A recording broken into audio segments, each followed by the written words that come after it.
It was a cold, windy afternoon when Mia stepped into an old thrift shop at the edge of town. The place smelled of dust and wood polish, and every shelf was packed with forgotten items, rusty lamps. Cracked mirrors, faded books, and toys that hadn't been touched in decades. In the far corner, Mia's eyes landed on a porcelain doll. It had pale, cracked skin, shiny black eyes, and a faded red dress.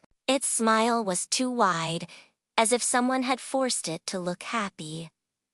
Mia picked it up. It felt unusually heavy, and the moment her fingers touched its porcelain face, a strange chill ran down her spine. The shopkeeper noticed. He stepped forward quickly. "You don't want that," he said, his voice low. "Why not?" Mia asked. He hesitated, then muttered, "Bad things happen when she's around." Mia chuckled. "It's just a doll." She paid for it and left, ignoring the uneasy look on the man's face.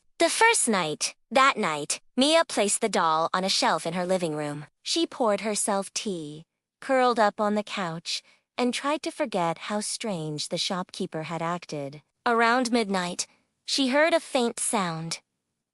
Tap, tap, tapped.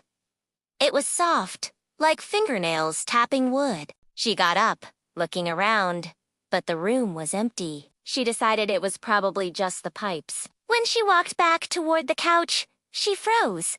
The doll was no longer on the shelf. It was sitting on the floor, facing her. Mia frowned. She had no memory of moving it. Shaking her head, she put it back on the shelf and went to bed. The second night? Whispers. The following night, she was woken by something unusual whispering. At first, she thought it was the wind outside, but when she listened closely, she realized the voice was inside her room. It was soft, almost childlike. "Mia, play with me." Her eyes snapped open. The doll was sitting on her nightstand, inches from her face. Its glass eyes seemed darker than before, and its smile looked slightly bigger. Mia's heart pounded. She grabbed the doll, shoved it back into the living room, and locked her bedroom door. The third night. A visitor the next day. Her niece Lily came to visit. Lily was only 8 years old and loved dolls. When she saw the porcelain doll, her face lit up. "She's so pretty!" "What do you think her name is?" Mia asked casually. Lily smiled. "She told me her name is Honora." Mia froze. "Told you? What do you mean?" Lily giggled. "She whispered it to me when he went to the kitchen." A cold shiver ran through Mia. That night, Mia decided to put the doll in the hallway closet. She didn't want it anywhere near her or Lily while they slept. The fourth night. The cat. Mia had a small gray cat named Smokey who often slept at the foot of her bed. Around 2 a.m., she woke to a sharp yuck. She sat up, turning on the lamp. Smokey was hissing at the closet door, and then tapped, tapped, tapped. The sound was coming from inside. Her breath quickened. She slowly walked toward the closet and opened the door. The doll was sitting there, right at the edge of the shelf, her head tilted, holding a small pair of sewing scissors. The next morning, Smokey was gone. Mia searched the apartment, but he had vanished. The fifth night. The attack. By now, Mia was terrified. She decided she would take the doll back to the shop the next day. But when she drove there, the building was boarded up with a sign, "Closed until further notice." That night, she didn't sleep. She kept a kitchen knife beside her bed, her eyes scanning the shadows.